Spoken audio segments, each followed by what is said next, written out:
The autumn sun painted Laurelhurst Park in shades of amber and gold. Leaves drifted down from oak trees like memories falling from the sky, coating the walking paths in a carpet of russet and yellow. It was the kind of October afternoon that made Portland feel like a postcard crisp air carrying the scent of earth and distant rain. Rowan Brennan sat alone on a weathered wooden bench near the eastern edge of the park. His large frame seemed somehow diminished, shoulders hunched forward, elbows resting on his knees. The leather jacket he wore was scuffed and faded, decorated with patches that told stories he wished he could forget. Hell's Angels insignia on the back. Road names stitched into the sleeves. 20 years of a life he'd tried to leave behind. His face was buried in his hands. Rough, calloused hands marked with old scars and fading tattoos. And he was crying. Not the quiet, dignified tears of someone who'd learned to grieve in private. These were the ragged, desperate sobs of a man who'd finally run out of strength to hold them back. His shoulders shook with each breath. His chest heaved like he was drowning in air. The park moved around him with cheerful indifference. Children laughed on the playground equipment. Dogs chased frisbees across the open grass. Couples walked hand in hand along the paths. The world kept spinning, kept living, kept moving forward. And Rowan sat there frozen in his grief, unable to move with it. 6 months. That's how long Elena had been gone. 6 months since cancer had taken the only person who had ever believed he could be more than the violence that had defined his youth. 6 months of waking up to empty spaces where her warmth used to be. 6 months of cooking for one, sleeping alone, speaking to no one. He'd tried. God knows he'd tried to keep living. Tried to honor her memory by being the man she'd seen in him. But the loneliness was crushing. The silence was deafening. And today, sitting in the park where they'd spent so many Sunday afternoons together, he'd finally broken. Sloane Hartley noticed him from across the park. She'd brought Finn here like she did every Sunday, their weekly ritual since his father had died 3 years ago. The park had become their place of healing, a spot where grief didn't feel quite so heavy, where Finn could be a normal 5-year-old boy instead of one who'd lost his daddy too young. She sat on their usual bench, watching Finn race toward the bright red slide that he'd conquered 100 times before. His laughter carried across the playground, pure and unburdened. Sometimes she envied him that, the way children could hold on in sorrow in the same small heart without letting one destroy the other. That's when she saw the man. He sat maybe 50 yards away, his posture speaking of a pain she recognized too well. The hunched shoulders, the bowed head, the complete stillness of someone who'd forgotten how to move forward. Sloane's trained eye took in details automatically. Nurse's instinct reading bodies for signs of distress. Large build, probably 6'2" or 6'3". Long graying hair pulled back in a ponytail. Leather jacket, despite the mild weather. Tattoos visible on his hands and neck. The kind of man who usually made her cautious. But it wasn't caution she felt watching him wipe his eyes with the back of his hand. It was recognition. She'd sat exactly like that after the funeral. Had cried exactly like that when Finn was finally asleep and couldn't see his mother fall apart. Finn's voice pulled her attention back. "Mama, watch this." He zoomed down the slide, arms raised in victory, his dark hair flying back from his face. She waved and smiled, the automatic response of a parent who'd learned to function through her own grief. But her gaze drifted back to the stranger. And then Finn saw him too. Children have a different way of seeing the world. They notice things adults have learned to ignore. The way a person sits, the slump of defeat, the universal language of sadness that transcends age and circumstance.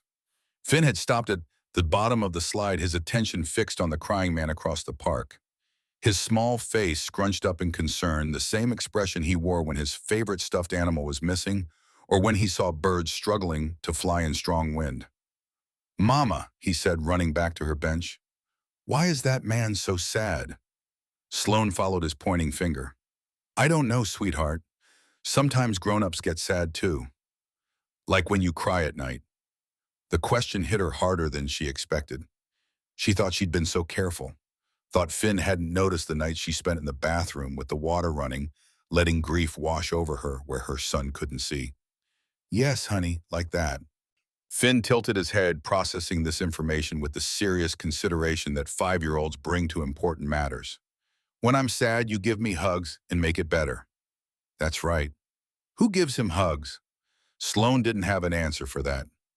She looked at the stranger again, at the way he sat completely alone in a park full of people. No one approaching, no one checking on him, just a big, intimidating man that everyone instinctively avoided. I don't know, baby. Maybe. But Finn was already running. Finn, wait. Her heart leaped into her throat as she watched her 5-year-old son sprint across the grass toward a complete stranger. A large, clearly distressed stranger who wore gang colors and had the kind of presence that screamed danger. She was up and moving before her brain fully processed the decision, her legs carrying her after Finn. But he was faster, fueled by the innocent certainty that all sadness could be fixed with kindness. Finn stopped directly in front of the man's bench. The stranger hadn't noticed him approach, still lost in whatever private hell had brought him to tears in a public park. His face was still buried in his hands, his breathing ragged and uneven. Don't cry, mister, Finn said, his small voice clear and sweet in the autumn air. You can borrow my mom. Rowan's head snapped up. For a moment, he just stared at the little boy standing before him. Big brown eyes full of concern, messy dark hair that needed cutting, a striped t-shirt with a cartoon dinosaur on it, small hands clasped together like he was presenting a very important offer. What? Rowan's voice came out rough, broken from crying. My mom, Finn repeated, pointing back towards Sloane, who was now frozen halfway across the park, torn between protective instinct and something that told her to wait.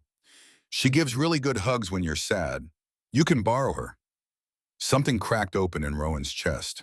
This child, this impossibly brave and kind child, stood there offering comfort to a stranger without fear or judgment, just pure, simple compassion. Rowan's eyes filled with fresh tears. He tried to speak, but the words caught in his throat. I have juice boxes too, Finn continued, warming to his subject. And my mama makes really good grilled cheese. Do you like grilled cheese? Finn, Sloane finally re-eyed them, slightly out of breath, her hand immediately going to her son's shoulder. I'm so sorry, he's very friendly. We didn't mean to intrude. She looked at the man properly now, close enough to see the wetness on his weathered face, the red-rimmed eyes, the absolute devastation in his expression. And something in her professional assessment shifted. This wasn't danger. This was pain. Rowan wiped at his eyes, roughly embarrassed to be caught crying by a woman and her child. No, he's fine. I'm fine. You don't look fine, mister, Finn said with the brutal honesty of children. You look really, really sad, like how Mama looked after Daddy went to heaven. Sloane's breath caught. They didn't talk about that much anymore. She thought Finn was too young to remember those early days of grief. Apparently, she'd been wrong. I'm sorry for your loss, Rowan said, automatically, the words every widow and widower learns to say. Then quieter. I lost someone too, my wife, Elena. Did she go to heaven? Finn asked. Yeah, kid, 6 months ago. Finn nodded seriously. That's still pretty new. My daddy's been gone longer. 3 whole years. Mama says it gets easier, but sometimes she still cries. Sloane felt her face flush. Finn, honey, maybe Mr. Rowan, he supplied quietly. Rowan Brennan. Maybe Mr. Brennan wants some privacy. No, yo. Rowan surprised himself with the word. He looked down at this small boy who'd run across a park to comfort a crying stranger. No, it's okay. Thank you for... He gestured vaguely, unable to articulate what the gesture meant. That simple offer of kindness had pierced through 6 months of isolation in a way nothing else had. I'm Sloane Hartley, she said, still keeping a protective hand on Finn's shoulder. And this is my son, Finn. Hi, Finn waved enthusiastically despite being close enough to touch. Do you come to the park a lot? We come every Sunday. It's our special day. Rowan's throat worked. I used to. With Elena. This was our spot. The bench. Of course, that's why he'd chosen it. Not random at all. This was where they'd sat together week after week, year after year, where Elena had tried to convince him he could leave the gang life, where she'd painted pictures of a future he'd never thought he deserved. I'm so sorry, Sloane said softly, and there was understanding in her voice. Real understanding. Loss is hard, especially places that hold memories. Rowan nodded, not trusting himself to speak. We're going to get ice cream, Finn announced. Do you want to come, Finn, Mom? It's okay, Rowan said quickly. Thank you, but I should go. He stood in standing. He was even more imposing than Sloane had thought. Well over 6 feet broad-shouldered with the kind of presence that came from years of commanding respect through intimidation. But his eyes were gentle as he looked down at Finn. "You're a good kid. Your dad would be proud." Finn beamed. "Mama says that too." Rowan managed a small smile. The first one in 6 months. It felt strange on his face, like muscles that had forgotten how to work. "Take care of your mom, okay?" "I do. I'm the man of the house now." Something passed across Rowan's face, pain mixed with something softer. "Yeah, kid, I bet you are." He walked away, his boots heavy on the gravel path, his shoulders still hunched, but somehow less burdened than before. Sloane watched him go, something stirring in her chest. Recognition, understanding, and maybe something else. The instinct that had made her a good nurse, the one that could see past the exterior to the person underneath. "Mama," Finn tugged at her hand. Why was he so sad? "He misses someone he loved very much." "Like you miss Daddy." "Yes, sweetheart. Exactly like that." Finn considered this, watching Rowan's retreating figure. "I hope he comes back. He needs friends." Out of the mouths of babes, Sloane thought. Maybe he will, honey. Maybe he will. The following Sunday arrived with the same golden light and crisp air. Sloane and Finn took their usual route through the park, Finn chattering about his week at kindergarten, about the new alphabet song his teacher had taught him, about the frog he'd seen near the pond. Sloane listened with half her attention, the other half scanning the park almost unconsciously. She told herself she wasn't looking for anyone specific. Told herself she was just being observant. A single mother had to be aware of her surroundings. But her eyes went straight to that bench near the eastern edge. And there he was. Rowan Brennan sat in exactly the same spot in exactly the same posture. Head bowed, shoulders curved inward. But this time he wasn't crying. Just sitting, staring at the ground, lost in thought. "Look, Mama." Finn spotted him immediately. "It's the sad man." Before Sloane could respond, Finn was waving with both arms like he was trying to flag down a rescue plane. "Hi, Mr. Hi, Mr. Rowan." Rowan looked up, startled. For a moment, confusion crossed his face as if he couldn't quite place them. Then recognition dawned, and something that might have been relief flickered in his eyes. He raised one hand in a hesitant wave. Finn bounced on his toes. "Can I go say hi?" Sloane hesitated. Every protective instinct said to keep her distance. She knew nothing about this man except that he was grieving and had gang affiliations. That should have been enough to make her steer clear. But she remembered the gentleness in his eyes when he'd looked at Finn, the way he'd thanked them despite his embarrassment, the absolute devastation that she recognized because she'd worn it herself. "All right, but I'm coming with you." They crossed the park together, Finn practically vibrating with excitement, Sloane moving with careful purpose. "Hi, Mr. Rowan," Finn called out when they were still several feet away. "You came back." Rowan's expression softened. "Hey, kid. Yeah, I guess I did." "Are you still sad?"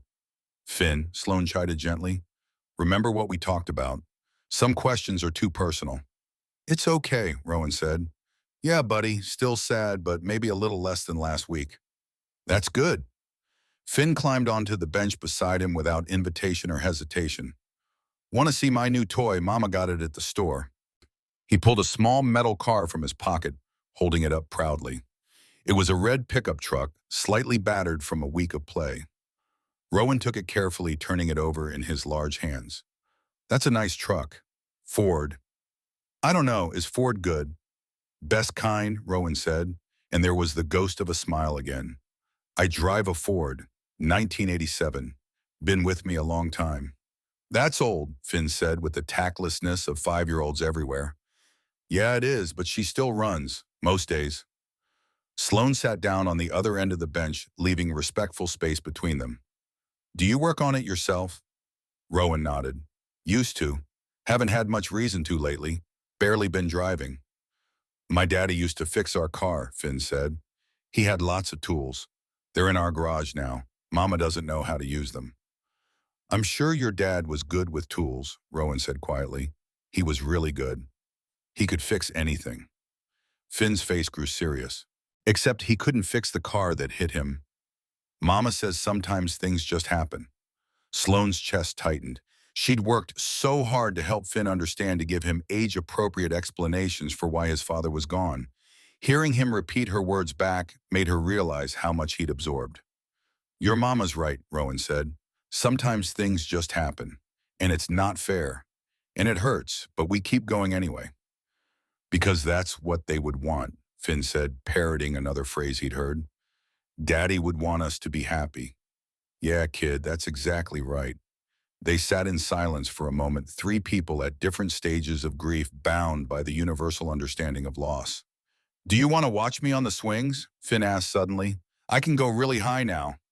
"I'd like that," Rowan said, and he sounded like he meant it. They moved to the playground area, Rowan settling onto a different bench while Finn raced to the swings. Sloane followed, sitting down beside him, close enough to talk, but not so close it felt intrusive. "You don't have to stay," Rowan said, "if I'm making you uncomfortable." "You're not. Most people find me uncomfortable. The jacket, the tattoos, I get it." Sloane studied his profile. The strong jaw, shadowed with stubble, the lines around his eyes that spoke of years of sun and hardship, the way he watched Finn with a mixture of gentleness and sadness. "I'm a nurse," she said. "I've learned to see past the surface. You're not what makes me uncomfortable. Watching my son grieve at 5 years old, that makes me uncomfortable. Being a widow at 35, that's uncomfortable. A sad man sitting in a park." She shook her head. "That's just human." Rowan was quiet for a long moment. "Your husband, the accident, was it quick?" "Yes, he didn't suffer. That's what they told me. I choose to believe it." "Elena suffered." The words came out harsh, then softer. "3 months from diagnosis to the end. Fought every day, and I couldn't do anything but watch." "I'm sorry." "Everyone's sorry. Doesn't it bring her back?" "No," Sloane agreed. "It doesn't. Nothing does. But people say it anyway, because what else is there to say?" Rowan glanced at her, something like appreciation in his eyes. "You don't sugarcoat it." "Life did that to me. Made me honest." "Mama, look how high," Finn called from the swings, pumping his legs with determination. They both watched him, this small boy who'd somehow brought them together. The afternoon sun caught his hair, making it shine almost copper. His laughter carried across the playground, infectious and pure. "He's a good kid," Rowan said. "He is. He's the reason I get up in the morning, the reason I keep going when it feels impossible. Elena was that for me. She believed I could be better than I was. Spent years trying to prove her right." His voice cracked. "And now she's gone, and I don't know how to be that person without her." Sloane didn't offer empty platitudes. Didn't say it would get better or that time heals all wounds. She'd heard all of that and knew how hollow it sounded when you were drowning in grief. Instead, she said, "You showed up today. That's something. I show up every Sunday. Sit here and remember. That's still something. Some days showing up is all we can solve." They sat together watching Finn play until the sun started to sink lower in the sky and the autumn chill crept in.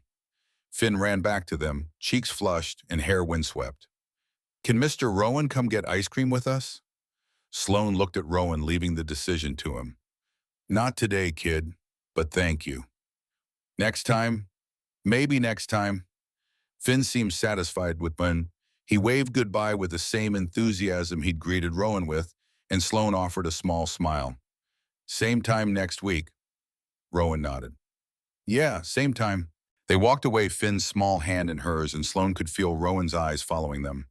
When she glanced back, he was still sitting on the bench, but his posture had changed slightly. Still burdened, but perhaps infinitesimally less alone. The third Sunday established a pattern. Rowan arrived first, always sitting on the same bench. Sloane and Finn would arrive shortly after, and Finn would race over with the enthusiasm of someone greeting an old friend. This time, Finn brought something to share. "Look what I made at school." It was a drawing rendered in the chaotic style of kindergarten art.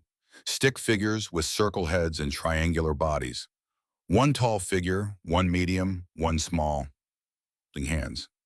"That's me and Mama and Daddy," Finn explained, pointing to each figure.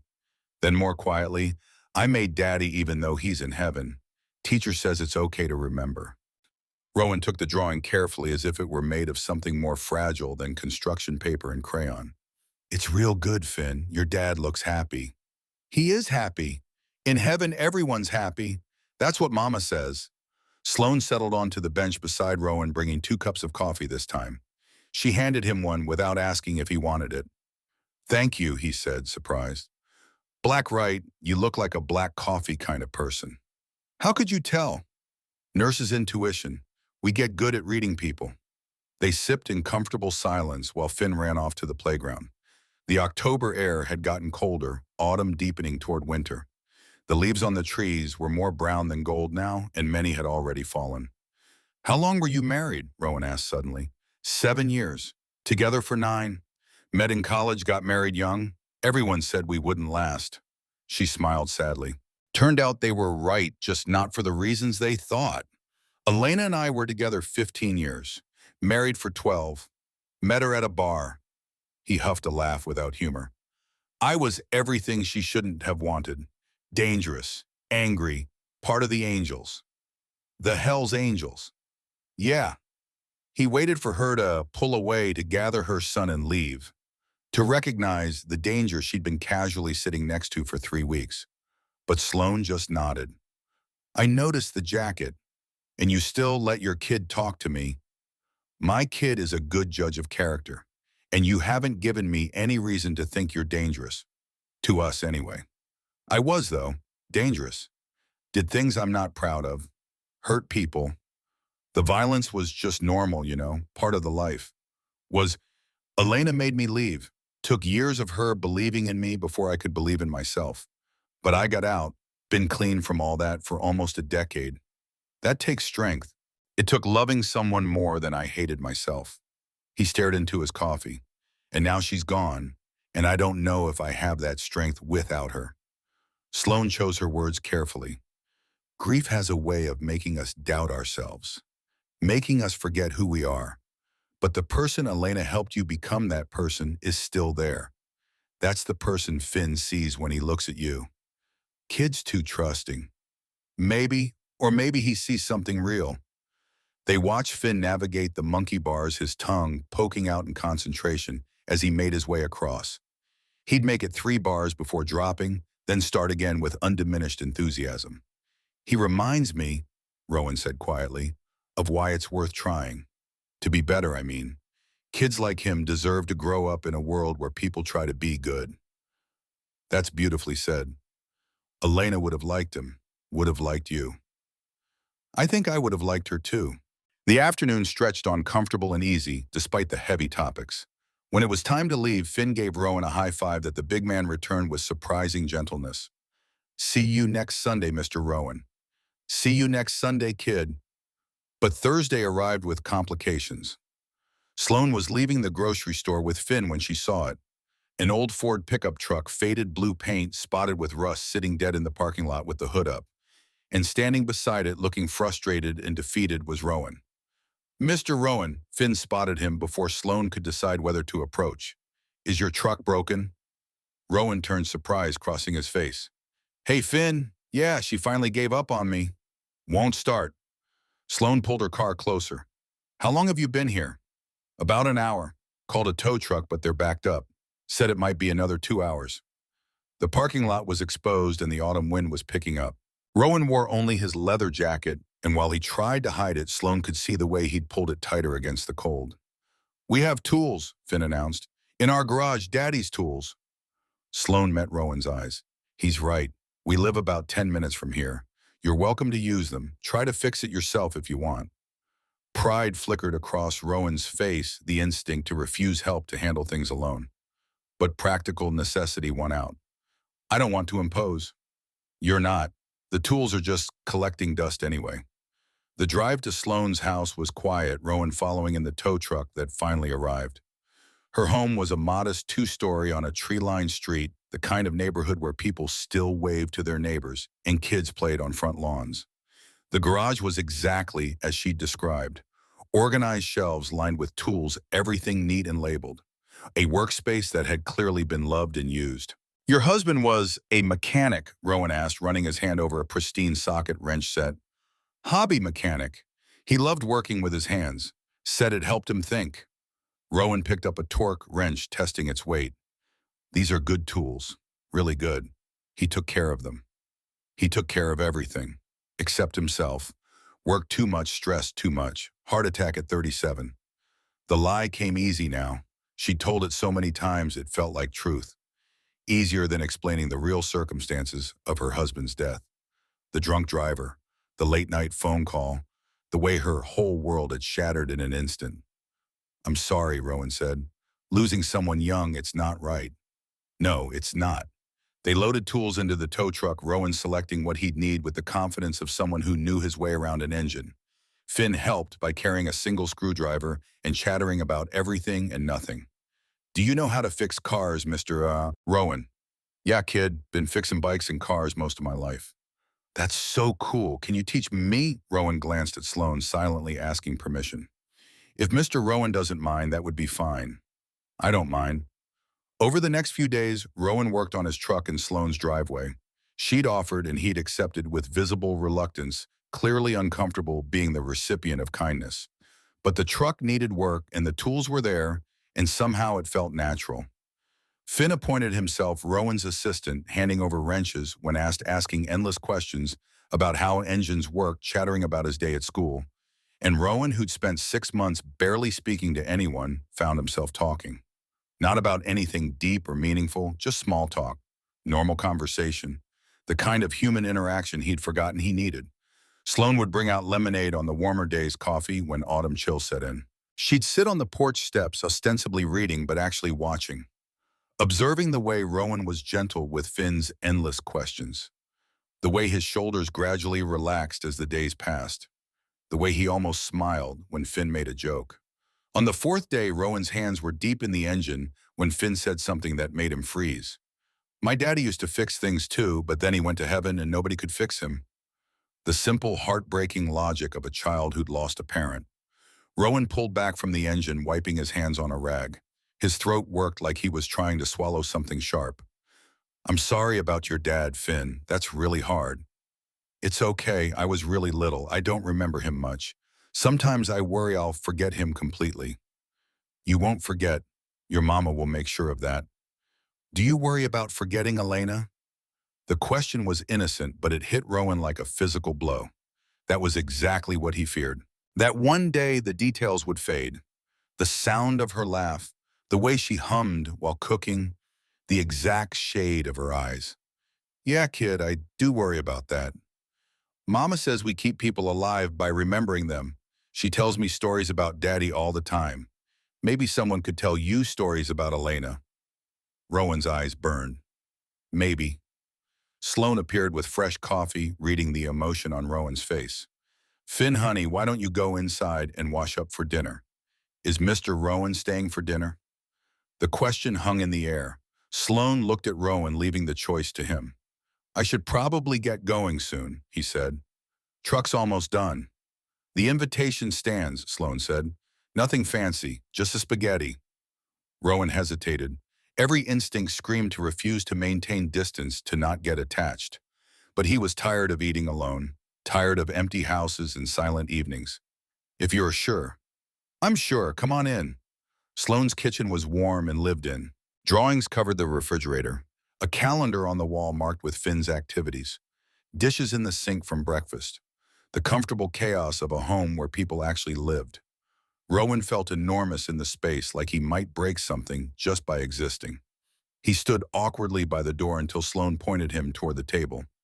"Sit. You don't have to stand on ceremony here."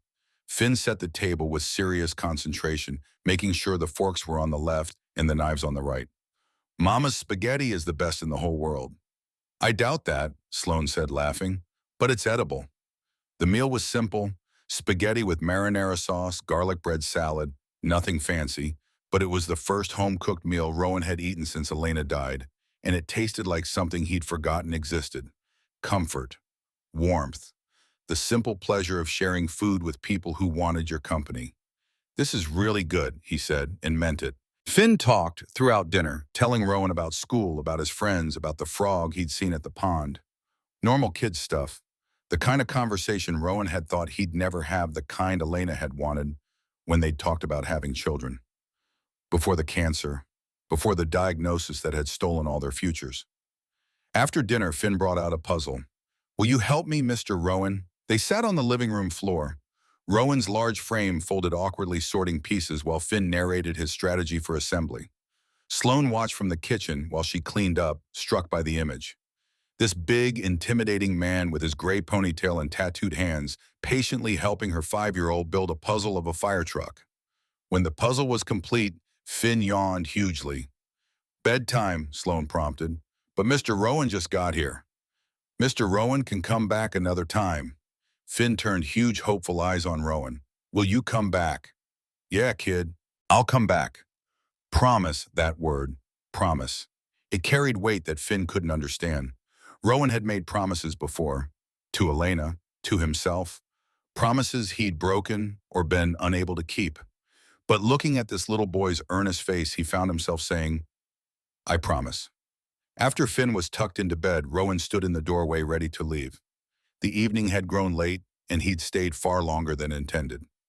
Thank you, he said, for dinner, for the tools, for everything. You're welcome. Anytime. I mean it. You didn't have to do any of this. Take in a stranger, let him use your garage, feed him. Most people wouldn't. Most people haven't lived through what we have. Grief teaches empathy, I think. Makes you see the pain in others. Rowan nodded, understanding exactly what she meant. Elena used to say that too, that suffering could make you bitter or make you kinder. She chose kind. She sounds like she was a wise woman, the wisest. And she loved me despite having every reason not to. His voice roughened. I was nobody worth loving when we met. Angry, violent, lost. But she saw something in me I couldn't see in myself. Maybe she saw the person you are now, the one sitting on my living room floor doing puzzles with a 5-year-old. Maybe. The following Sunday arrived right on schedule.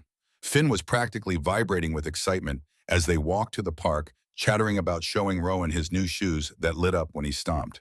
But when they reached the bench, it was empty. Finn's face fell. Where is he? Sloane scanned the park, trying not to let her own disappointment show. Maybe he's running late. They waited, played at the playground, waited some more. An hour passed, then 2. Rowan never showed. Finn's disappointment was palpable. Did we make him sad? Did we do something wrong? No, sweetheart. Sometimes adults just need space. But she wondered if the intimacy of that dinner had scared him, if he'd retreated back into his grief, if they'd pushed too hard too fast. Monday came, then Tuesday. No word from Rowan. Wednesday afternoon, Sloane drove past the park on her way home from work. And there he was, sitting on the bench, alone, in the same defeated posture as the first day they'd met. She pulled over without thinking. Stay in the car, Finn. She approached Rowan carefully, noting the way he didn't look up even when her shadow fell across him. We missed you Sunday. Rowan's shoulders tensed. Yeah, sorry about that. Finn was worried he'd done something wrong. He didn't. Kid's perfect. Then what happened? Silence. The kind that felt like a wall going up. Rowan, what happened? He finally looked up and Sloane caught her breath at the emptiness in his eyes. A friend came by. Old friend, from before. Understanding dawned. From the angels. Yeah, Vince. We rode together for 15 years. He found me at the park Sunday morning. Wanted to talk. About coming back. Said the brotherhood misses me. Said there's a big ride planned and I should be there. Sloane sat down carefully beside him. What did you tell him? That I'm done with that life. That Elena got me out and I'm staying out. Rowan's hands clenched, but he gave me his number. Said the offer stands. Said brotherhood is forever. And now you're conflicted. I'm lost, Rowan admitted. For 20 years, those men were my family. They were there when nobody else was. And now Vince is saying they still want me, still consider me a brother, while I'm sitting here mourning a woman who's gone spending time with people who barely know me. We want to know you, Rowan. Why would you want that? I'm nobody. A washed-up biker with a dead wife and a past I can't erase. You're somebody to Finn. You're somebody to me. Rowan shook his head. You shouldn't waste your kindness on me. I'm not worth it. That's your grief talking. And your fear. Maybe, but it's also the truth. From the car, Finn had spotted them. Despite Sloane's instructions, he was climbing out, running toward them. "Mr. Rowan, you're here." Rowan's expression crumbled. "Hey, kid. Why didn't you come Sunday? I wanted to show you my new shoes." "See," Finn stomped and the lights flashed. "They're like robot shoes." "Those are really cool, Finn. Are you coming to the park next Sunday, please? I made a picture for you at school." Rowan looked at Sloane and she saw the war happening behind his eyes. The pull between his past and some fragile possibility of a future. Between the familiar darkness and the scary prospect of light. "I don't know, buddy." Finn's face fell. "Oh, okay." The disappointment in that small voice nearly broke something in Rowan. "But maybe I'll be there." "Really, Wimp? Really?" Finn threw his arms around Rowan's leg in an impulsive hug. "I really missed you, Mr. Rowan." Over Finn's head, Rowan met Sloane's eyes, and she saw it clearly. This man was drowning, caught between two worlds, unable to fully commit to either, slowly being pulled under by the weight of his grief and confusion. She couldn't save him. She'd learned that the hard way with her own grief. Nobody could save you but yourself.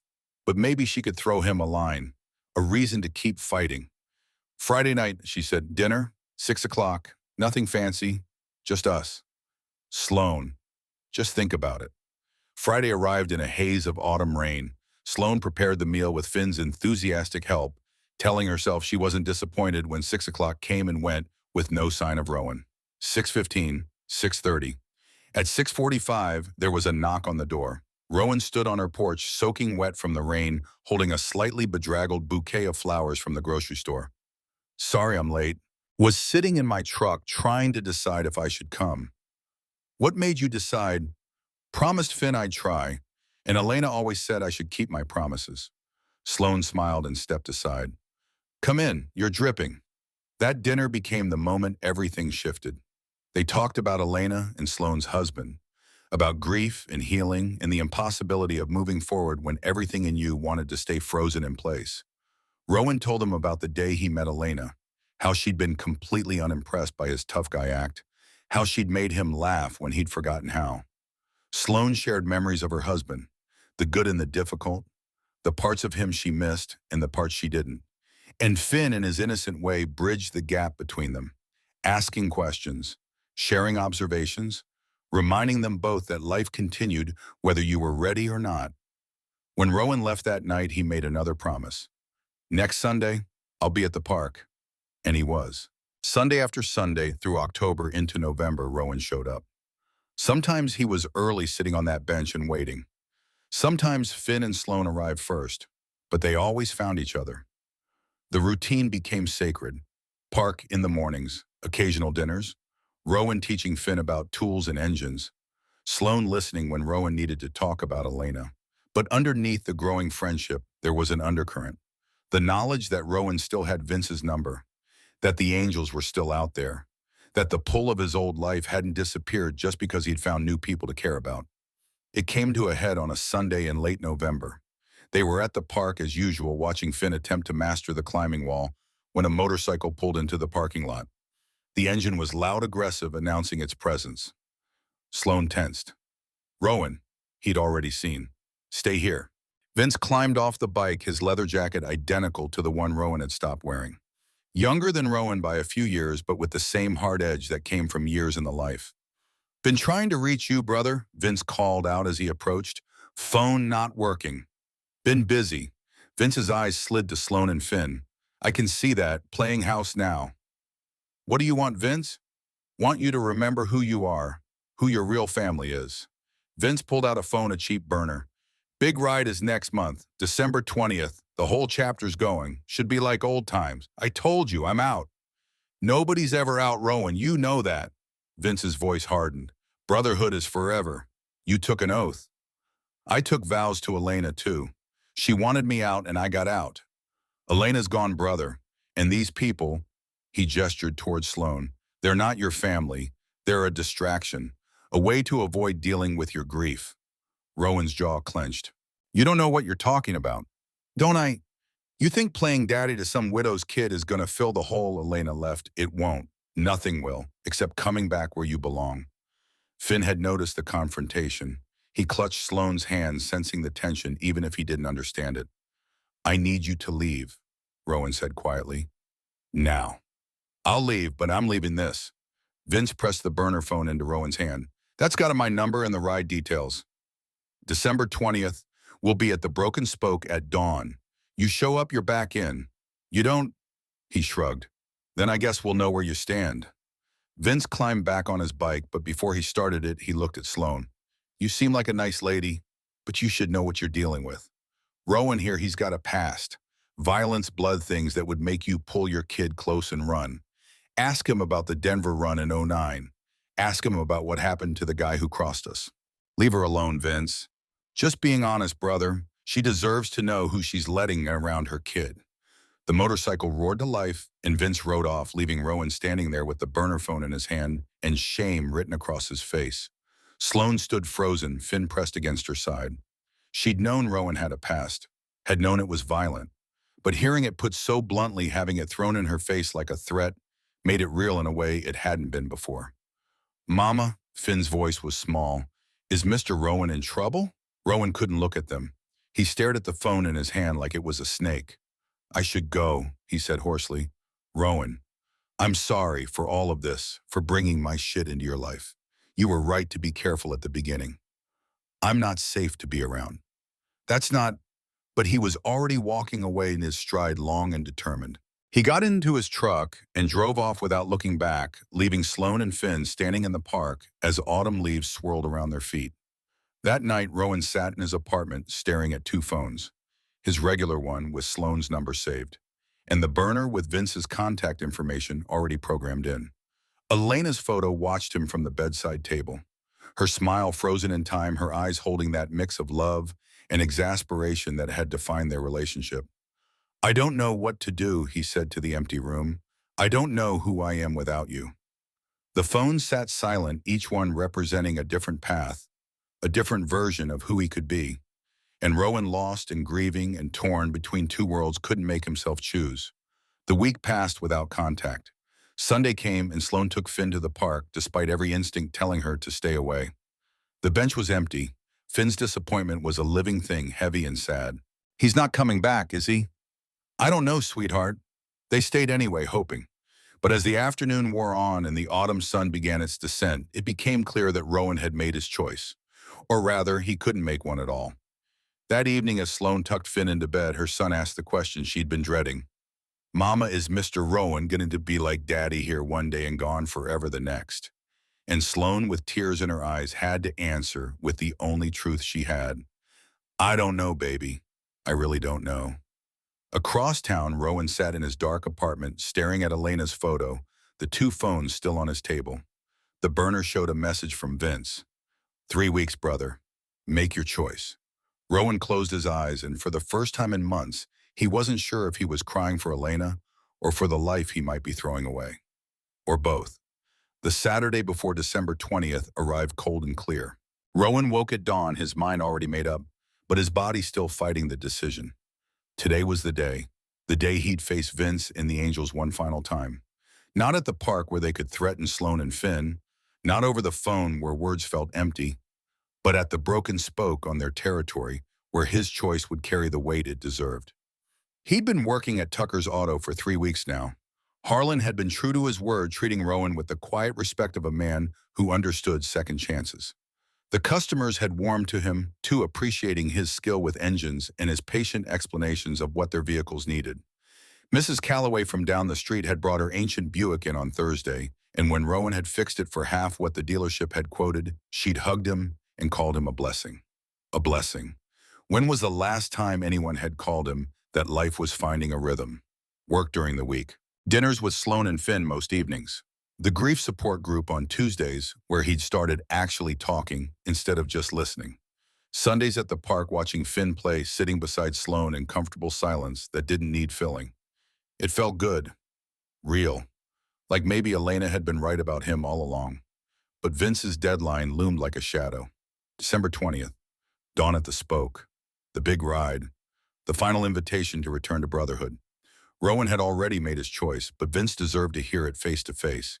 He dressed carefully, not in gang colors, but not in anything that suggested he'd gone soft either. Jeans, flannel shirt, his old boots. The leather jacket stayed in the closet.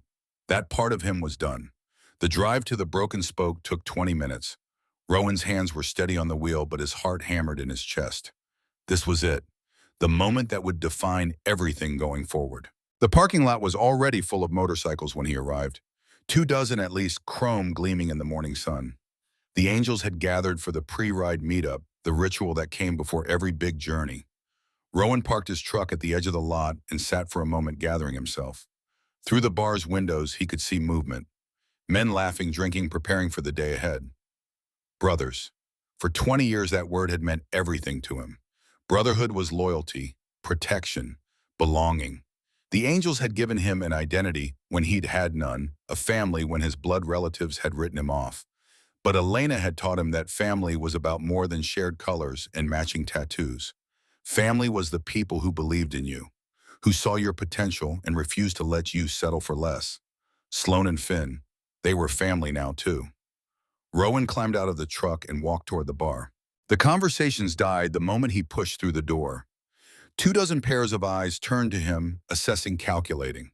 Some faces were friendly, others hostile, all of them waiting. Vince stood at the bar, a beer in his hand despite the early hour. He grinned when he saw Rowan. Well, well, thought maybe you'd chickened out. Came to talk? Nothing to talk about, brother. Either you're riding with us today or you're not. Rowan looked around the bar at faces he'd known for decades. Devil, who'd taught him to ride. Snake, who'd stood up at his wedding. Razor, who'd helped him move Elena into hospice care during her final days. Good men, some of them. Complicated men, all of them. Bound together by a code that demanded absolute loyalty. I'm not riding with you, Rowan said quietly. Not today, not ever again. The room erupted in murmurs. Vince's grin faded. You sure about that? Because there's no coming back from this, Rowan. You walk out that door, you're dead to us. No protection, no brotherhood, nothing. I understand. Do you, Vince set down his beer, his voice hardening. You think those people you've been playing house with, they're going to stand by you when things get rough, when your past catches up? They'll run, Rowan, leave you alone with your guilt and your memories. Maybe, but I have to take that chance. Why? The question came from Devil, who'd moved closer. His weathered face showed genuine confusion. We're your family, Rowan, have been for 20 years. What do they have that we don't? Rowan thought about how to answer that, how to explain the difference between the brotherhood he'd known and the family he was building. Hope, he finally said. They give me hope that I can be better than I was. You all know what I've done, the violence, the darkness, and you accept it because you've done the same. That's brotherhood, and I respect it. But Sloan and Finn, they don't know those details. They see who I am now, and they believe that's enough. That's just ignorance, Vince said. They don't know you. Maybe they know me better than you do, because they see the parts of me I've been trying to grow. The gentle parts, the good parts, the parts Elena believed in. Snake spoke up, his voice rough. Elena died believing you could change. Are you really changing? Or are you just running from who you are? I'm not running, I'm choosing. There's a difference. Vince slammed his hand on the bar. This is bullshit. You're throwing away 20 years of loyalty for some widow and her brat. Don't. Rowan's voice went deadly quiet. Don't talk about them like that. Or what? You gonna fight me? Prove you're still one of us after all. Rowan shook his head. I'm not fighting you, Vince. I'm just leaving. But I need you to understand something first. He pulled out his wallet and extracted a small photo, worn and creased from being carried. It showed Elena in her hospital bed, thin and pale, smiling, despite the tubes and monitors. This is the woman who saved me, who spent 15 years believing I could be more than the violence that defined my youth. She died hoping I'd prove her right. And for 6 months after she was gone, I was lost, drowning, ready to give up completely. He held up the photo so everyone could see. Then a 5-year-old boy found me crying in a park and offered to let me borrow his mother. Do you understand how profound that was? A child who'd lost his own father, seeing my pain and wanting to help. That's not weakness. That's not running. That's grace. That's love.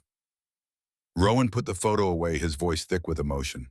Elena's last words to me were about finding joy and purpose, about letting people need me and letting myself need them back. Finn needs a father figure, Sloane needs support, and I need them. I need to matter to people who believe I can be good. The bar was silent except for the old jukebox playing low in the corner. Vince's expression had shifted, some of the anger draining away. You really love them. I really do. More than the brotherhood. Different from the brotherhood. You all gave me identity when I had none. But they're giving me purpose. A reason to wake up that goes beyond just surviving. Devil stepped forward, his eyes shining with something that might have been tears. I remember when you first joined, angry kid full of rage looking for somewhere to belong. We gave you that, gave you family. You did, and I'll always be grateful.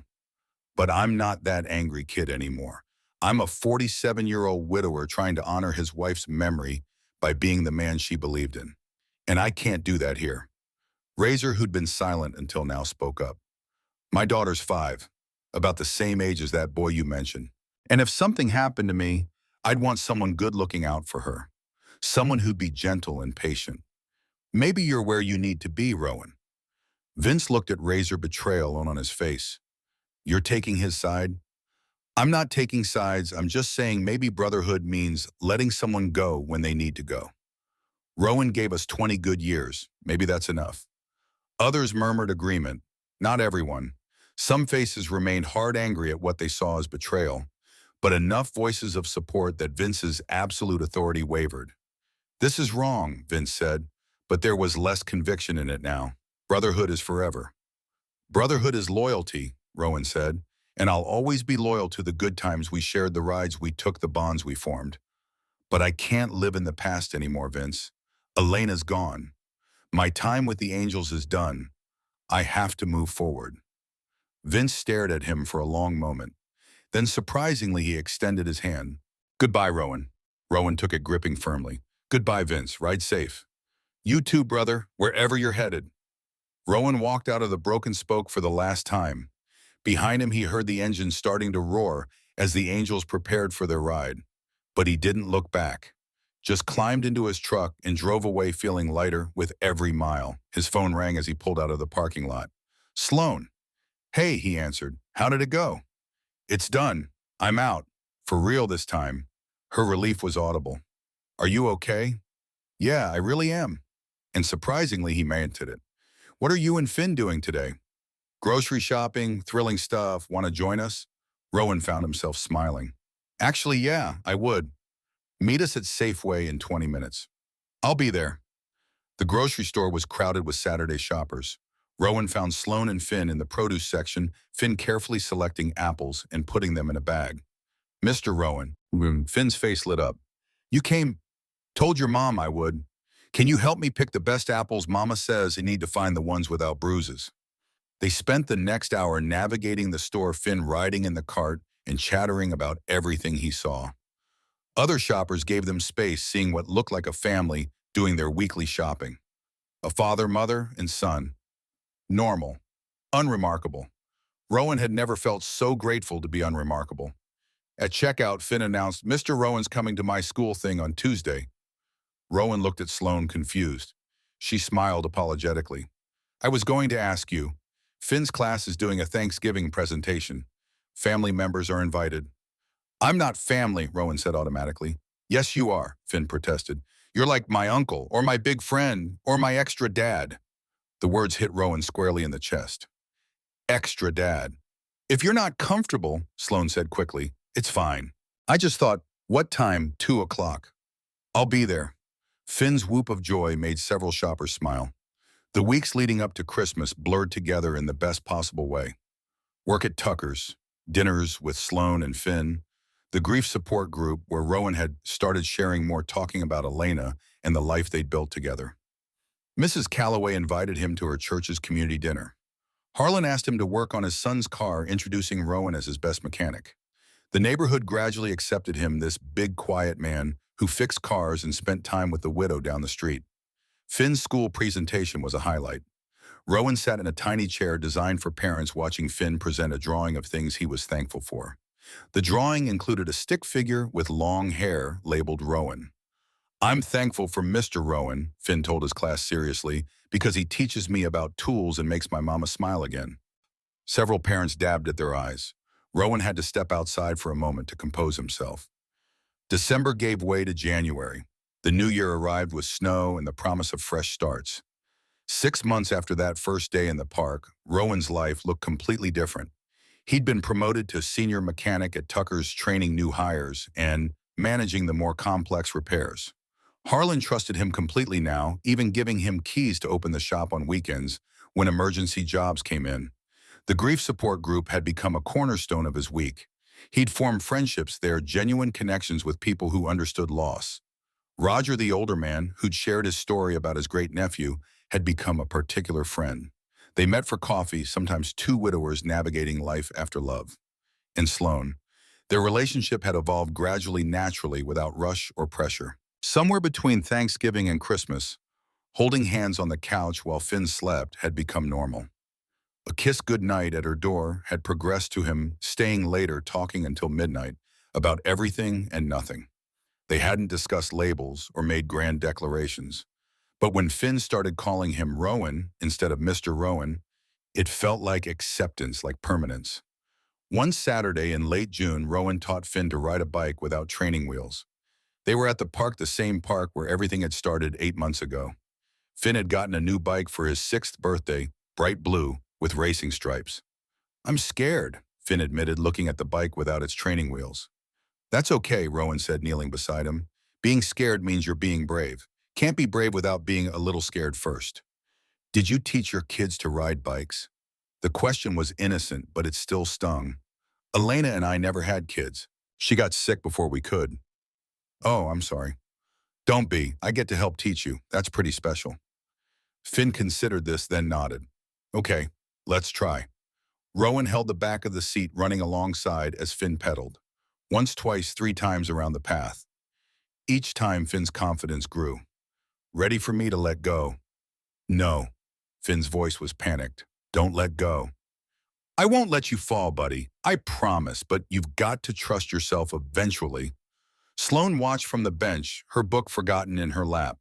This moment felt significant somehow. Rowan teaching her son to ride a bike. Such a dad thing to do. Such a normal, beautiful family thing. "Okay," Finn said finally. "You can let go." Rowan released the seat gradually, still jogging alongside but no longer holding on. Finn wobbled over, corrected, found his balance. And then he was riding. Actually riding. Solo. "I'm doing it," Finn shouted. "Rowan, I'm doing it." "You sure are, kid. Keep pedaling." Wait, Finn made it 20 yards before he panicked and put his feet down. But he was grinning so wide his face looked ready to split. "Did you see that? Did you see?" Rowan jogged over, slightly out of breath. "I saw. You were amazing." Finn launched himself at Rowan in a hug that nearly knocked him over. "Thank you for teaching me. Mama never learned how, and she was scared to try me." "Your mama's plenty brave. She raised you by herself for 3 years. That's the bravest thing I know." They practiced for another hour, Finn getting steadier with each attempt. By the time they loaded the bike into Rowan's truck, Finn was confident enough to ride solo for 50 yards at a time. "Ice cream to celebrate," Sloane suggested. "Yes." Finn pumped his fist in victory. They walked to the ice cream shop 3 blocks from the park, Finn between them, holding both their hands and swinging his arms. To anyone watching, they looked like a family, and maybe they were. Not in the traditional sense, but in the way that mattered. That evening, after Finn was in bed, Rowan and Sloane sat on her porch swing. The summer air was warm and pleasant, fireflies blinking in the yard. "Thank you," Sloane said, "for being patient with him, with us." "Thank me. You've saved my life, Sloane, both of you have." "I think it was more mutual than that." Rowan took her hand, threading his fingers through hers. "After Elena died, I thought I was done. Thought I'd just exist until I didn't anymore. But Finn running across that park, offering to let me borrow his mother, it cracked something open in me. Made me remember there's more to life than just grief. He has good instincts about people." "He does. Takes after his mom that way." They sat in comfortable silence, the swing moving gently. "I love you," Sloane said suddenly. "I probably shouldn't just blurt it out like that, but I do. You've become such an important part of our lives. Finn adores you, and I love you too." Rowan said the words, feeling right. Natural. I wasn't sure I could love anyone after Elena, but this what we have, it's different. Not better or worse than what I had with her. Just different. Its own thing. I feel the same way about my husband. What we're building doesn't erase what came before. No, but it honors it. Elena wanted me to live to find joy. And I am. With you. With Finn. This is what she hoped for. Sloane leaned her head on his shoulder. I'm glad Finn was brave enough to approach you that day. Me too. Late July brought a heat wave to Portland. Rowan had the day off and spent it working in Sloane's yard fixing the fence that had been slowly collapsing. Finn helped by handing him tools and providing a running commentary on everything. Are you going to marry my mama? Finn asked suddenly, holding a hammer. Rowan nearly dropped the board he was holding. That's a big question, buddy. I heard Mrs. Calloway ask Mama the same thing. Mama said she didn't know. What would you think if I did marry your mama, I mean? Finn considered this seriously. Would you be my dad then? I could never replace your dad, Finn. He'll always be your dad. But I could be something like a bonus dad, someone who loves you and takes care of you. Would you live with us? Maybe, eventually, if your mama wanted that. I want that. You make good pancakes and you know how to fix things. Rowan laughed despite himself. Those are important qualities in a bonus dad. So will you marry Mama? I don't know yet, kid. That's something I need to talk to her about when the time is right. Okay, but I think you should because then we'd be a real family. We're already a real family, Finn. Marriage is just a piece of paper. Family is about loving each other and showing up. Finn nodded satisfied with this answer and went back to organizing nails by size. That night, Rowan drove to the cemetery. He hadn't been to Elena's grave in months, too busy living to spend time with the dead. But he needed to talk to her, needed to tell her about everything that had happened. The summer evening was beautiful golden light filtering through the cemetery trees. Elena's headstone looked peaceful, surrounded by grass and wildflowers that had grown up around it. Rowan knelt beside the grave, pulling a few weeds that had sprouted nearby. Hey, Elena. Sorry it's been a while. I've been living, exactly like you told me to.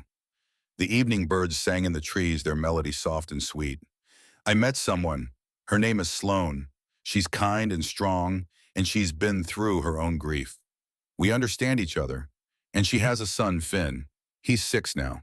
Smart kid, brave. He's the one who found me that day in the park. Remember I told you about that? Rowan pulled Finn's drawing from his wallet, the one he'd been carrying for 8 months. It was worn now, the creases deep, but the stick figures were still visible. He drew this, said I was part of his family, and I think I am Elena. I think I've found what you wanted me to find. Purpose, joy, people who need me and who I need back. He traced Elena's name on the headstone. I'll always love you. You saved me when I was at my worst, believed in me when I didn't believe in myself. But I'm learning it's possible to love you and also love them. That my heart's big enough for all of it. The wind picked up, rustling the leaves above him. Rowan looked up at the sky, painted in shades of pink and orange as the sun set. I think Sloane and I might get married someday. Not right away. We're taking it slow, building something solid. But when I think about my future now, I see her and Finn in it. I see holidays and bike rides and normal, beautiful, everyday moments. That's what you wanted from me, right? To live, not just exist. He stood brushing grass from his knees. Thank you for 15 years of believing in me, for showing me I could be more than my past. I'm going to keep being that person, Elena. I promise. For you, for them, for me. Rowan placed his hand on the headstone one more time. I love you. Always will. But I'm going to love them too. I think you'd approve. As he walked back to his truck, Rowan felt the last heavy weight lift from his chest. The guilt that had haunted him since Elena's death, the fear that moving forward meant forgetting her, all of it, dissolved in the evening air. Elena had died hoping he'd find joy. He'd found it. And that wasn't betrayal. It was honor. The truest way to keep her memory alive was to live the life she'd envisioned for him. Sunday morning, 8 months after that first encounter. Rowan arrived at the park to find Sloane and Finn already there, sitting on the same bench where Finn had first offered to let him borrow his mother. Hey, Sloane smiled as he approached. We got here early. Me too. Rowan settled beside her, Finn immediately climbing onto his lap. Can we get donuts after the park? Finn asked, if your mama says it's okay. Donuts are fine, Sloan agreed. They sat together watching other families arrive, kids racing to the playground, parents settling onto benches with coffee, dogs chasing balls across the grass, life in all its beautiful, ordinary glory. I was thinking, Rowan said carefully, about what you said on the porch, about loving each other. Sloan tensed slightly. Rowan, if it was too fast, it wasn't. It was perfect, because I feel the same way. And I've been thinking about our future. All three of us. Finn perked up. Are you going to ask Mama to marry you? Finn, Sloane's face flushed. Where did you? He asked me about it when I was fixing your fence, Rowan explained. Kid doesn't miss much. So are you, Finn pressed, going to marry her? Rowan looked at Sloane, seeing the hope and fear mingled in her eyes. Not today, but someday, yeah. If she'll have me, when we're ready. I'm ready now, Finn announced. Well, buddy, these things take time. But the answer is yes. When the moment is right, I'm going to ask your mama to marry me. And I hope she says yes. Sloane's eyes filled with tears. You hope? I'm a 47-year-old former gang member with a dark past and more baggage than an airport. You could do better. I don't want better. I want you. Finn looked between them. So that's a yes. They both laughed, the tension breaking. That's a future yes, Sloane said, pulling Rowan into a kiss that made Finn cover his eyes and giggle. Grown-ups are weird, Finn declared. Yeah, kid, Rowan agreed. We really are. They spent the morning at the park, the afternoon getting donuts, and walking along the waterfront the evening at Sloane's house with a home-cooked dinner and a movie that Finn fell asleep halfway through. Rowan carried Finn to bed, tucking him in with practiced ease. The boy had become such a huge part of his life. This child who'd seen a crying stranger and offered simple kindness, who'd drawn stick figures and declared them family, who'd asked if Rowan was going to be his bonus dad with such hope in his voice. Love you, kid, Rowan whispered, smoothing Finn's hair back. In his sleep, Finn mumbled something that sounded like, love you too. Downstairs, Sloane was cleaning up. Rowan joined her, washing dishes while she dried. This is nice, she said softly. Domestic, normal. Yeah, I never thought I'd have normal, but I like it. Me too. They finished the dishes and settled on the couch, Sloane curled against Rowan's side. The TV played softly, but neither was really watching. Tell me about her, Sloane said, about Elena, what she was like. Rowan was quiet for a moment, gathering his thoughts. She was small, 5'4", maybe 110 pounds soaking wet, but she had this huge presence. Could walk into a room and everyone would notice. She was funny, sharp, didn't take any of my bullshit. He smiled in remembering. First time I met her, I was trying to be intimidating. Big bad biker routine. She looked me up and down and said, the leather jacket's a bit much, don't you think? It's 70 degrees outside. Just completely deflated my whole act. Sloane laughed. I would have liked her. She would have liked you too. Would have approved of us, I think. She always said I needed someone strong, someone who wouldn't let me wallow in my worst impulses. Is that what I do? Yeah, you see the good in me, but you also call me out when I'm spiraling. When I was avoiding you after Vince showed up at the park, you came to my apartment. Didn't let me hide. That's what Elena used to do. I'm not trying to replace her. I know. You're not replacing her. You're something new, something different. And that's okay. More than okay.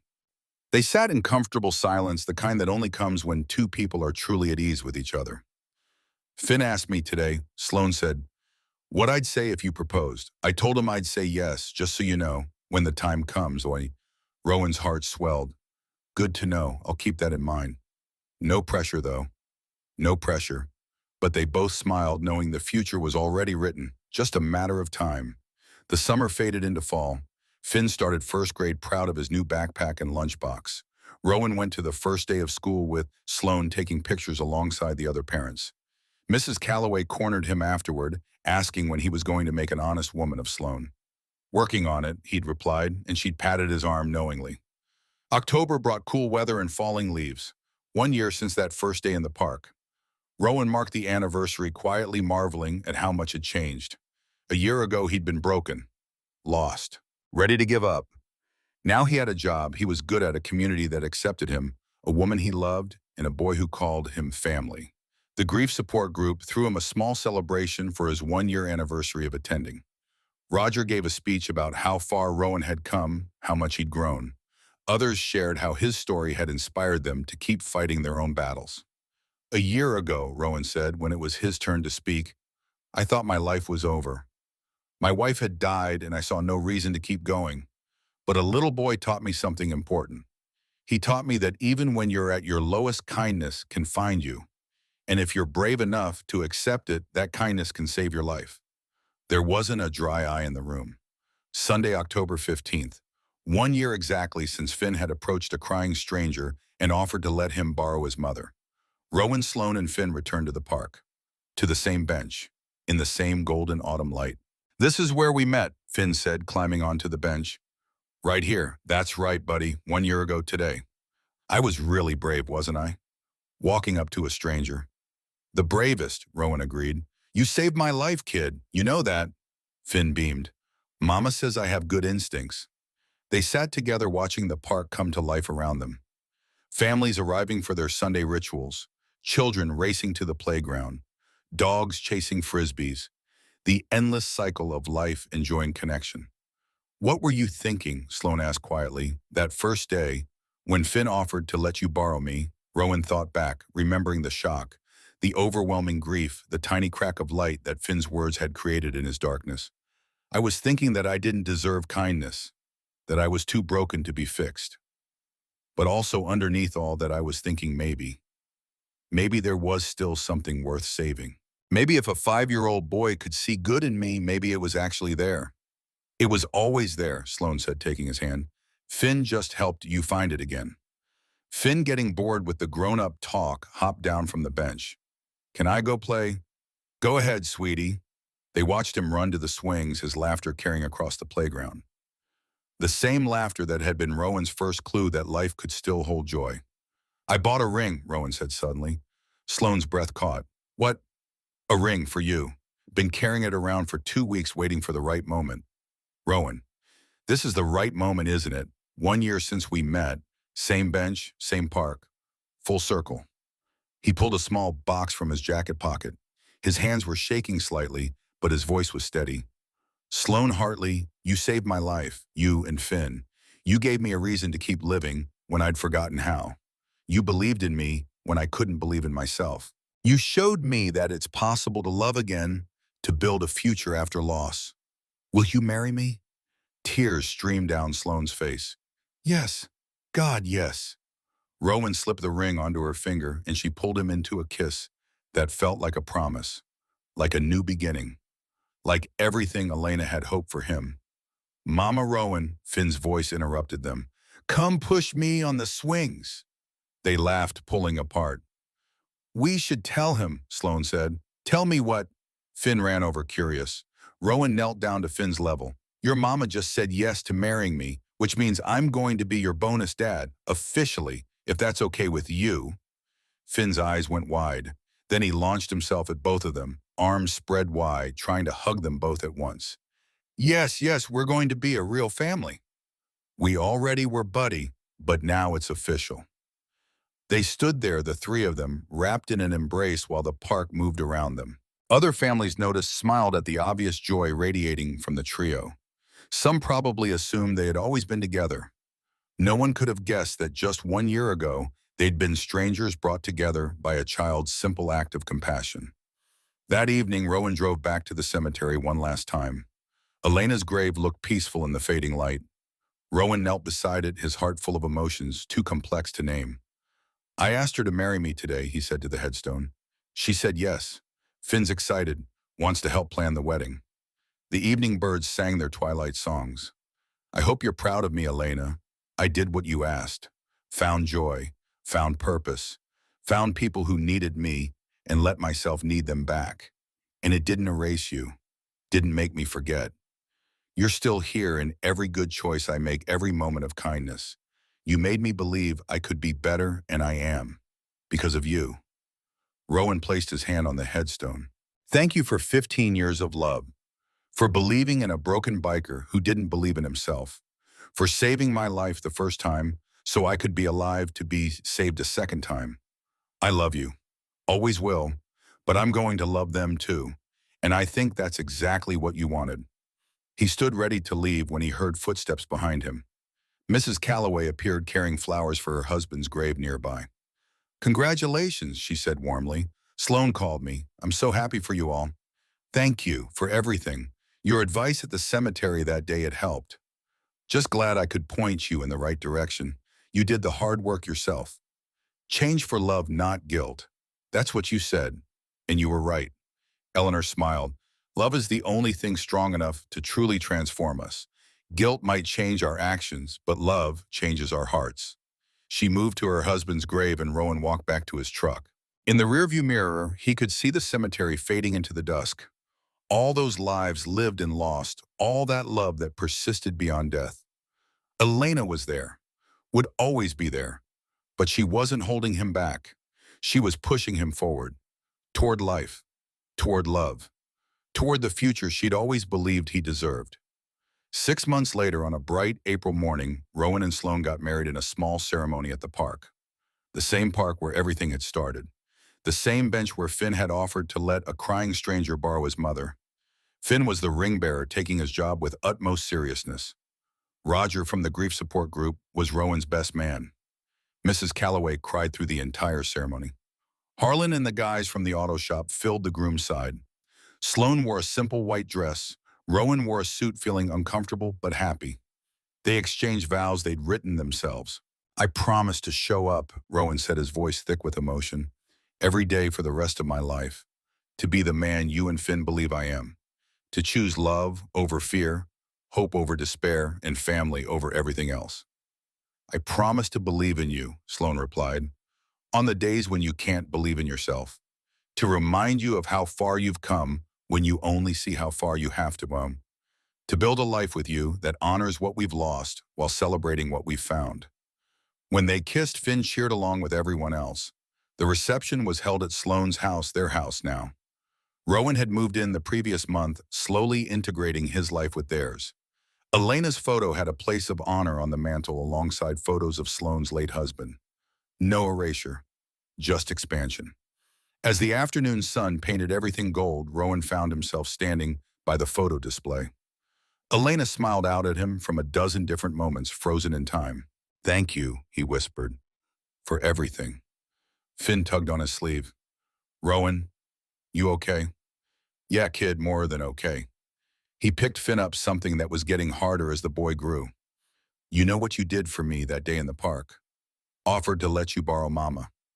More than that, you showed me that life wasn't over, that there was still kindness in the world, that I was worth saving. You were 6 years old, and you taught a grown man how to live again. Finn hugged him tight. I'm glad you're my bonus dad. I'm glad you're my bonus son. Sloane joined them, wrapping her arms around both. What are you two talking about? Just how we got here, Rowan said. How a little boy's kindness changed everything. We should go, Sloane said. People want to toast us. But they stood there for one more moment, the three of them, in front of the photos of the people they'd lost and the life they'd built anyway. A family born from grief and kindness, held together by love and the simple truth that showing up matters. That seeing someone's pain and offering comfort, no matter how small, can save a life. That evening, after the guests had left and Finn was asleep, Rowan and Sloane sat on the porch swing. Their porch swing now, married, a family, together. Happy? Sloane asked. Happier than I ever thought I'd be again, Rowan admitted. Elena would love this, would love you and Finn, would be proud that I didn't give up. She'd be proud that you found joy again. That's what love wants for the people it leaves behind. Not endless grief, but the courage to keep living. Rowan pulled her close, breathing in the scent of her hair, feeling the solid warmth of her against him. Alive. Real. His. I came to that park to grieve, he said softly, to sit with my pain. And a 5-year-old boy found me crying and offered to share his mother. Do you know how profound that was? How impossible and perfect and exactly what I needed. I know how profound it was for me too. For us. You gave Finn a father figure when he needed one. You gave me a partner when I'd given up on finding one. We saved each other, Rowan. That's what family does. They sat in comfortable silence as night fell around them. Inside, Finn slept peacefully, safe and loved. Above them, stars began to appear in the darkening sky. Somewhere out there, Elena was at rest, her wish for Rowan's happiness finally fulfilled. And here on this porch, in this moment, Rowan was exactly where he belonged. The next morning, Sunday as always, they went to the park. Finn raced ahead to the playground, full of energy and joy. Rowan and Sloane walked slowly, hand in hand, savoring the beautiful spring morning. They settled onto their bench, the same bench where everything had started 18 months ago, where a grieving biker had sat crying and a brave little boy had offered him the world. "You know what I was thinking," Sloane said. "We should make this a tradition, every Sunday, no matter what, we come here, to remember where we started." "I'd like that." Finn's laughter carried across the playground. Rowan watched this boy who'd saved his life without even knowing it, who'd seen a crying stranger and responded with pure compassion, who'd given Rowan a reason to keep living when he'd lost all others. "Thank you," Rowan said to Sloane, "for raising such a kind kid, for teaching him to see people's pain and want to help. I think that was just who he was born to be, empathetic, loving, unable to see someone hurting without trying to fix it. Like his mom." Sloane smiled. "Maybe." They sat together as the park filled with other families, new stories beginning old ones, continuing the endless cycle of life and love and loss and perseverance. Rowan thought about the journey that had brought him here, from violence and darkness to peace and light, from the Hells Angels to this park bench with his family, from a man who'd lost everything to a man who'd found something worth living for. It hadn't been easy. There were still hard days, moments when grief rose up unexpected and overwhelming. Times when his past felt too heavy to carry. But he had people now, people who knew him, all of him, and loved him anyway. "I'm going to live," he said suddenly, "really live. Not just exist or survive, but embrace every moment." That's what Elena wanted. That's what this all means. "Yes," Sloane agreed. "That's exactly what it means." Finn ran over out of breath and smiling. "Can we get donuts?" "Sure, kid. Donuts sound perfect." As they walked to the car, Finn between them holding both their hands, Rowan looked back at the bench one more time. The place where his life had changed. Where a little boy had offered to let him borrow his mother, and in doing so had given him a reason to borrow hope, borrow joy, borrow a future. "I love you guys," he said, the words coming easy now. "We love you too," Sloane and Finn said in unison. And in that moment, walking through the park on a Sunday morning with his family, Rowan Brennan was exactly where he was supposed to be. Not running from his pain, not hiding from his pain, but living. Fully, completely, joyfully living. Because a 5-year-old boy had once said, "Don't cry, mister. You can borrow my mom." And everything had changed.